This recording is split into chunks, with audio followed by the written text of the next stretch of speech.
Alright guys, so we have the first major update for Modern Warfare 2 Season 1 and Warzone 2. We're going to go through all the patch notes in this video, in specific all of the weapon nerfs and buffs for this game. A bunch of exciting stuff to go through here in this video. Of course, quick reminder, I'm still doing that giveaway for some Season 1 Battle Passes for MW2 and Warzone 2 over on my Twitter. It's the pinned tweet there. Links are down below to enter. Let's go through here some stuff. Of course, we have the Ricochet anti-cheat in Warzone and MW2. Battle Pass, I made a separate video going through the entire Battle Pass, how to use it, how to earn your stuff, how to get the weapons as fast as possible. That video will be linked down below in the description. Some more stuff here. The weapons, we of course have a bunch of new weapons here. The Best PSMG, the Victus XMR Sniper Rifle, and the M13B, which you can only get from DMZ. There's a certain challenge there, which I'll talk about later on. But the Best P and the Victus XMR Sniper, those are free weapon unlocks from the Battle Pass. Of course, again, I talked about that in my previous Battle Pass video.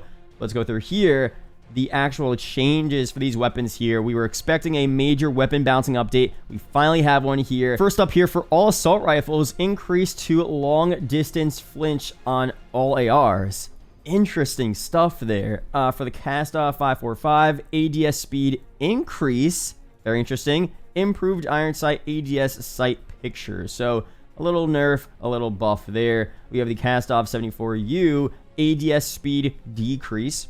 That's pretty good. And hip spread increase. So again, a little bit of both there as well. For the M4, hip spread reduction. That's good there. A slight buff. We have M16. Huge buffs here. Rate of fire increase. Hip spread reduction. Recoil recenter speed increase. Shot grouping improvement. Increase ADS movement speed. Increase strafing movement speed. Semi-auto recoil reduction. Semi-auto damage reduction. So that's actually some slight nerfs there, but overall a pretty good buff to the M16. We have the STB556, the AUG. Close range damage reduction and reduced sprint to fire speed. So pretty cool stuff there. Overall, a little nerf, a little buff. I mean, this kind of sucks here. Close range damage reduction. This was so good up close, so won't be as good, but still should be pretty solid.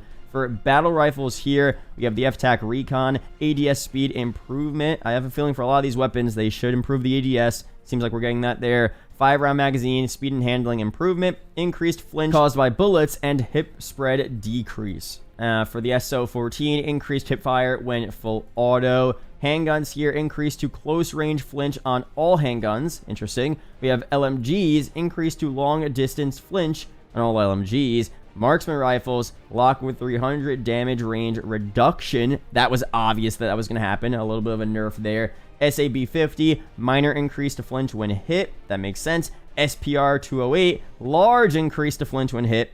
Very obvious there.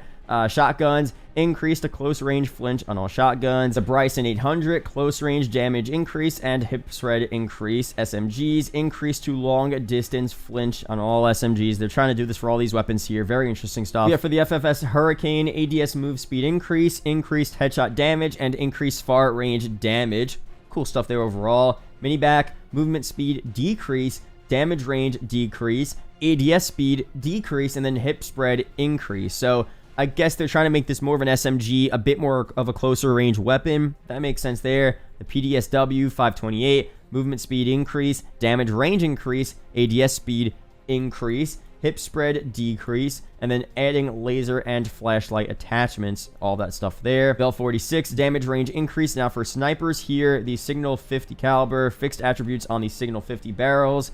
Those two there. Now for some weapon bug fixes. Fix an issue with the Schlager TTF3 riser ammo comb on the STB556 assault rifle. Drop shot exploit fix. That was a big one there. Fixed exploit with bipod mount launching. Re-enabled bipod use. And fix incendiary damage over time to not flinch the player. Cool stuff there. We have some vehicle updates here, which aren't as important to me, but we have critical damage reduction on the heavy tank. Reduced damage of the Pila against tanks there. Reduced vehicle explosive damage against other vehicles. Some bug fixes there for vehicles as well. For multiplayer, of course, just some content updates. We know Shoot House is now available in Season 1. There's a 24/7 playlist there. Battle maps, there's some fixes on those. We have core maps there. Fixed bullet penetration issues across some maps. Players and equipment collision fixes. That's pretty important there. For the modes, of course, Hardcore Tier 1 is now available in 6v6 multiplayer. Great stuff there. We have a new Spec Ops mission, High Ground. will go down. Some, single player fixes as well. An equipment update here. Drill charge sticking to the riot shield will always kill the player using the riot shield.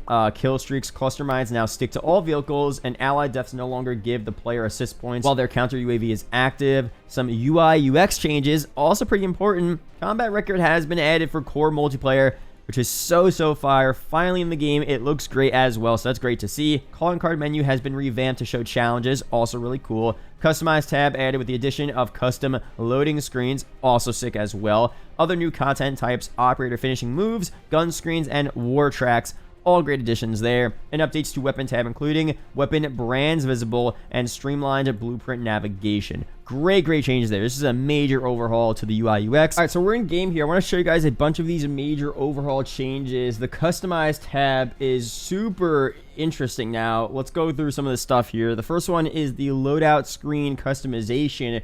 We have default map, we have random, randomized favorites, and then we have a bunch of ones that you can unlock here. Drop shot, we have fanning, a bunch of stuff here. The bay, I don't know how to unlock these honestly, but these are pretty sick overall. So those are what we have right now. Not too many, but it still is pretty sick here. We have calling cards. This is definitely interesting. You have the standard calling cards here, but then you have a bunch of the mastery calling cards, which of course you can see on the right. The actual challenge is to get these calling cards. So for kill mastery, pretty standard, kill 500 operators. The max one here is, what is this, 10,000 operators. And then smoking end is the mastery calling card, where you have to complete all of these other challenges here for these calling cards. So pretty self-explanatory there, and you're going to go down and see all different types of calling cards here. They look pretty solid overall. I mean, the mastery calling cards for these sections here are pretty cool. This one's sick. Well, this one's really cool, actually. Melee mastery. Go down. We have execution mastery. That one's actually fire. What? This one's going to be finishing moves. Pretty cool there. Defense here.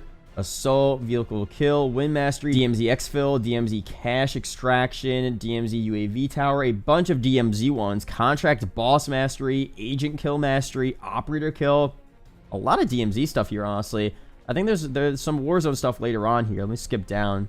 Warzone wins mastery. So that's only win 6 matches in Warzone. That's not bad at all, honestly. Warzone kill, contract, loot, of course, prestiging as well. Prestige 1 mastery. Gotta get some stuff done there. Prestige 2, 3, 4, 5. Very similar stuff here overall. These are pretty sick. And that's all we have right now. Of course, it'll be updated once we get more content, more prestiges, stuff like that. But that's what we have for calling cards and those challenges. Emblems there. Got some cool stuff, of course. This was kind of already there. But, some more updates here to this. Better UI overall. For weapons here, of course, we have the new gun screen slot. This is pretty sick here. Right now for this one, I have this and that. This is for, what is this? The sniper. I'm pretty sure it's different for each weapon here. I only have these two right now, but they are pretty sick overall. And shows your kills and deaths there. And then this one just shows like the date and the time and the temperature. Just a cool little addition to the gun to make it a bit more interesting. Again, very customizable cosmetic type of thing. Not a big deal, but it still is pretty sick. And of course, for operators here, we now have finishing moves. So you can go here, customize your operator. We have, let's go to Nova here, and you could see we have a new operator finishing move. We'll do this one. And then I have 4 out of 32 possible finishing moves here. And of course, with the bundles and stuff you unlock, there'll be specific finishing moves for certain operators there that you get. I mean, overall, cool stuff there. I can't actually preview them, unfortunately, but it still is sick. So, again, we kind of figured that would be added at some point. It probably should have been the launch of the game, but at least it's here now. And finally, we also have this crazy change here, which is an overhaul in, I guess, in the opposite direction. Improved Footstep audio. The audio team has made significant improvements to the audio system to address this key area, and people are saying, exclusive Ace included, that the Footstep audio is even louder now. I feel like I have wall hacks for anyone within 15 meters of me, regardless of what's between me and the enemy. It's pretty loud before, but it seems even louder now. So if that's what their definition of improvement is, that's kind of crazy. So I don't know. I haven't really experienced it myself. I've been playing Warzone and DMZ. Haven't played much of MW2's MP today. Let me know down below. Is the Footstep audio now even louder? Is it like the beta? Is it worse than the beta? Do you want it to be louder? Is this a good improvement for you? Do you not like this? Let me know down below. And yeah, those are pretty much the major changes here with Modern Warfare 2's overhaul Season 1 update. There are separate changes for Warzone, but the Warzone ones we kind of already know about. MW2 needed some pretty big updates here, and I feel like we did get that to improve the quality of life of the game, the UI, UX, those additions we just talked about. That all makes sense. for Warzone DMZ that still is new and fresh, so there probably will be a separate maybe overhaul down the line if people find out some issues and bugs and things that need to be revamped. As of now, it kind of just came out, so we got to explore more, see how it is. But for MP here, seems pretty solid. I like the new customizable options there. The UI looks pretty good. The battle pass I think looks pretty good as well. So let me know down below your opinions on this update here. Be sure to subscribe for more MW2 Warzone 2 news update videos like this. Shout out to the YouTube channel members as always, and I'll see you guys in the next video or live stream. Peace out, guys.